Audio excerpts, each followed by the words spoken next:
Trump की जीत के बाद पूरी दुनिया में कयास लगाए जा रहे हैं कि अब क्या होगा। तीन चीज़ें होने वाली हैं। एक तो ट्रंप की जीत के बाद पूरी दुनिया की जो राइट विंग है उसमें खुशी है। लेफ्टिस्टों के यहाँ मातम सा छाया हुआ है, जैसे कि लेनिन, मार्क्स और मावे के चेलों का मोक्ष सा हो गया है।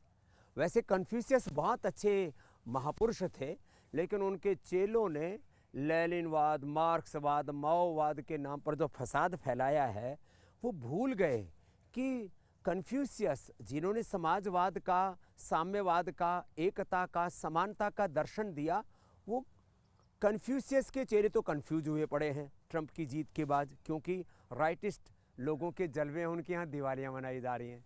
दूसरा, America first, American first, nation first, ये जो पूरी दुनिया में राष्ट्रवाद का जो पूरा जलवा था, अब मैं उसको थोड़ा सा खराब शब्द नहीं बोलूँगा, मैं ये कहूँ कि राष्ट्रवाद का उन्माद सा छा रहा है, क्योंकि हम तो प्रकृति के, संस्कृति के उपासक। देखो कितना सुंदर सा फूल है, हम तो पूरी दुनिया को फूलों की तरह ऐसे मुस्कुराता हुआ देखना चाहते हैं। इसलिए मैं कहूँगा राष्ट्रवाद का उन्माद नहीं, राष्ट्रवाद का प्रसाद, उससे पूरी दुनिया में खुशी है कि भाई जो बात स्वामी रामदेव करता था, जो बात आत्मनिर्भर भारत की मोदी जी करते थे, जो वही बात अब तो ट्रंप भी कह रहे हैं, made in America, made by Americans, और अमेरिकन्स ही मिल करके एक नया अमेरिका बनाएंगे। पूरी दुनिया के लोगों ने अमेरिकन्स के हक भी काफ़ी छीन लिए थे। तो अब राष्ट्रहित पर सर्वोपरि है, राष्ट्र धर्म सर्वोपरि है, राष्ट्र प्रेम सर्वोपरि है, नेशन, देश सब कुछ है। ये विचार, ये संस्कार अब हिलोरे ले रहा है पूरी दुनिया के अंदर।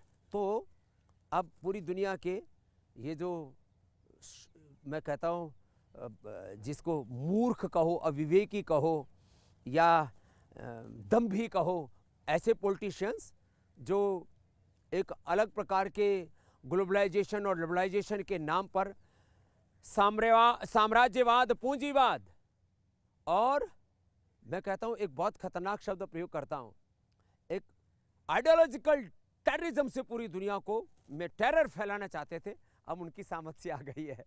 एक तीसरी बात बहुत महत्वपूर्ण है, अब जो लोग इस्लाम को, कुरान को बदनाम करके गजवाए हिंद का सपना संजोए बैठे थे, उन बांग्लादेश वालों में, उन पाकिस्तान वालों में मातम सा छाया हुआ है कि भाई ये तो इधर तो मोदी और इधर है योगी और इधर है ट्रंप, और फिर उसमें आहुति रामदेव ने भी लगा दी है। अब क्या होगा? अरे अच्छा ही होगा ना, तुम क्यों परेशान हो रहे हो?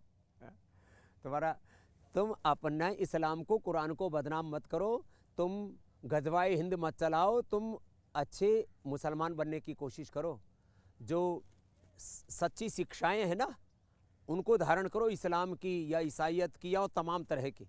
अब देखो, ठीक है, ईसाइयों ने भी पाप किया था एक वक्त, 150 से ज़्यादा देशों पर रिलीजियस और पॉलिटिकल कॉलोनाइजेशन स्थापित किया था उन्होंने।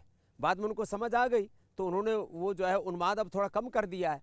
अब मुसलमानों को भी ये समझना चाहिए, अपने देश को संभालो, अपने जीवन को अच्छा बना लो, दूसरों को काफिर कह करके उनका कत्ले आम जो है सिरतन से जुदा, ये सब चीज़ों में मत पड़ो।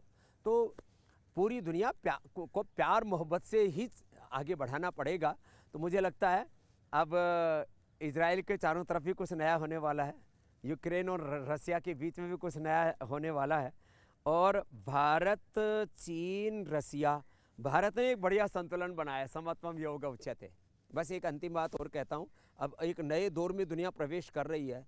बस एक अंतिम बात, हम 100 करोड़ से ज़्यादा सनातन धर्मी हैं और 500 करोड़ से ज़्यादा पूरी दुनिया के लोग योग, आयुर्वेद और सनातन धर्म को अपनाने की ओर आगे बढ़ रहे हैं। इसलिए मैंने कहा था योग धर्म, सनातन धर्म योग धर्म बनने जा रहा है। बस इसमें एक ही काम करना, आप योग को, आयुर्वेद को, सनातन धर्म को जीना शुरू कर दो। राम, कृष्ण, हनुमान, शिव की तरह रामत्व को, कृष्णत्व को, शिवत्व को, माँ भवानी भगवती की दिव्यता को, देवत्व को धारण करना शुरू कर दो। जिस दिन सनातन धर्मी पक्के सनातनी धर्मी बन जाएंगे, मैं सनातन धर्म को जीता हूँ, उस दिन विकसित भारत का सपना भी हमारा पूरा होगा और भारत पूरी दुनिया को लीड करने का सामर्थ्य अर्जित करेगा। ये है, ये जो पूरा नया परिप्रेक्ष्य बन रहा है विश्व का, तो मैं इतना ही कहूँगा, इस नए परिप्रेक्ष्य में आप अपनी भूमिका तय कीजिए। भारत परम वैभवशाली बन के रहेगा। भारत माता की जय, सत्य सनातन वैदिक धर्म की जय।